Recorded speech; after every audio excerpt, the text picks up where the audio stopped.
Coach Sinteyong, bintang diaspora Timnas Indonesia U17, Welber Jardim bidik tim senior. Informasi selanjutnya, Sinteyong diprediksi marah besar melihat sikap Yance Sayuri. Pemain Timnas Indonesia ini pernah jadi korban. Simak selengkapnya bersama saya di sini untuk Anda.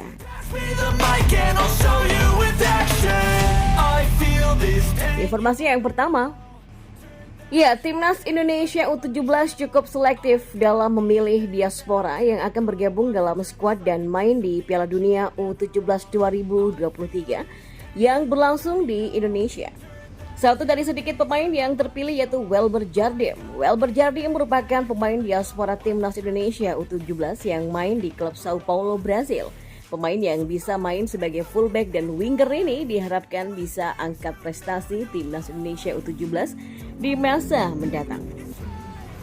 Ada fenomena menarik dari kegiatan Welber Jardim di media sosial. Di akun Instagram miliknya, Welber Jardim diketahui memfollow Coach Sinteyong, tapi dia malah tidak follow akun pelatih Timnas Indonesia U17, Bima Sakti. Hal ini pun menjadi sorotan netizen, namun fans Timnas Indonesia berharap ini menjadi kode jika Welber Jardim menatap pintu di Timnas Indonesia senior. Si Welber malah follow Coach Sinteyong loh, bukan Coach Bima. Ayo Welber, semoga abis Pildun U17 jadi anak didik Coach Shin ya. Tulis salah satu akun yang bernama The Millennial saat mengomentari salah satu postingan Welber Jardim di Instagram. Wih, betul banget nih, semoga aja Welber masuk Timnas Piala Asia U23 di bawah asuhan pelatih Sinteyong, ujar yang lainnya. Nah, Welber Jardim sendiri tak begitu sering mengikuti latihan dengan Timnas U17. Namun kini dia sudah bergabung dengan pemusatan latihan Timnas Indonesia U17 di Jerman. Ya emang kualitas Welber di atas rata-rata pemain lainnya dan kemungkinan besar Welber akan kita bawa untuk TC di luar negeri, kata Bima Sakti sebelum berangkat ke Jerman seperti dikutip oleh Antara. Ya, sedangkan Ketua Umum PSSI Erick Thohir berharap dengan bergabungnya Welber Jardim bisa membuat persiapan Timnas Indonesia U17 menghadapi Piala U17 2023 semakin maksimal. Piala Dunia U17 2023 digelar di Indonesia mulai 10 November sampai 2 Desember mendatang. Ajang itu digelar di 4 kota besar di antaranya Jakarta, Bandung, Solo, dan Surabaya. Timnas Indonesia U17 masuk ke grup A bersama Ekuador, Maroko, dan juga Panama. Ya, laga grup A dimainkan di Gelora Bung Tomo, Surabaya. Ya, paling tidak kan kita punya tim ya yang 11 utama dan cadangan tuh harus sama baiknya gitu ya. Untuk supaya mengantisipasi pertandingan kelas tinggi dunia melawan Ekuador, Panama, ataupun Maroko, ujarnya.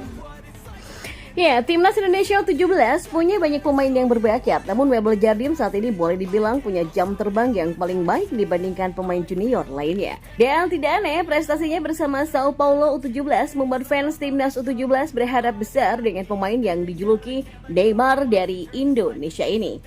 Ya, alasan masih stay ngikutin Timnas U17 cuman karena Welber, ujar lainnya. Atau yang lainnya yang mengatakan Welber main Indonesia langsung menang nih, tulis yang lainnya. Nah, Timnas Indonesia U17 kembali memetik kemenangan pada uji coba yang merupakan bagian dari rangkaian pemusatan latihan di Jerman. Seperti diketahui, pasukan Bima Sakti saat ini tengah mempersiapkan diri menghadapi Piala Dunia U17 Indonesia pada 10 November sampai 2 Desember nanti. Uji coba ketiga berlangsung pada Kamis kemarin pukul 18.30 waktu setempat dan berhadapan dengan tim lokal VfL Osnabrück U19 Indonesia menang dengan skor 2-1. Ya, Timnas Indonesia U17 sempat kesulitan meladeni permainan VfL sepanjang 20 menit pertama. Tim lawan unggul dengan penguasaan bola dan Indonesia sulit untuk membongkar pertahanan lawan. Namun berkat kegigihan para pemain, akhirnya melalui Jidabin, Indonesia membuka gol lebih awal di laga ini lewat sepakan cantiknya pada menit ke-42. Ya, memulai babak kedua, Indonesia lebih percaya diri dengan membangun serangan. Bahkan beberapa kali Indonesia dapat melancarkan serangan namun masih menemui jalan buntu. Gol kedua yang dinanti datang di menit ke-80. Muhammad Aulia Rahman mencetak gol seusai memanfaatkan kesalahan lawan. Di menit ke-90, lawan memperkecil skor dengan mencetak gol, memanfaatkan umpan silang dari sisi kiri. Dan kita beralih ke informasi bola yang lainnya. Ya, Sinteyong diprediksi akan marah besar karena pemain PSM Makassar Yance Sayuri kedapatan bermain saat menghadapi Madura United dalam laga lanjutan di Liga 1 Stadion B.J. Habibie pada Minggu kemarin. Padahal Yance merupakan satu dari 25 pemain yang dipanggil untuk memperkuat Indonesia menghadapi Brunei Darussalam pada 12 dan 17 Oktober nanti. Namun Yance bersama Jordi Amat dan Ivar Jenner akhirnya dicoret oleh Sinteyong karena mengalami cedera di klubnya masing-masing. Kondisi ini membuat pelatih asal Korea Selatan itu memanggil nama baru yakni Hoki Carake dari PSS Sleman dan pemain Madura United lainnya yang bernama Fahrudin Arianto. Yance bermain selama 79 menit sebelum akhirnya digantikan Muhammad Mufti Hidayat. Dan jika menilik apa yang terjadi, maka Sinteyong bisa saja marah terhadap Yance seperti saat Egy Maulana Fikri melakukan hal yang serupa. Egy kala itu tiba-tiba diturunkan saat Dewa United menghadapi Persib Bandung di Stadion Pekansari Senin 20 Maret 2023. Mantan pemain Lecia Gdansk di Liga Polandia itu masuk pada menit ke-69 menggantikan Theo Numberi.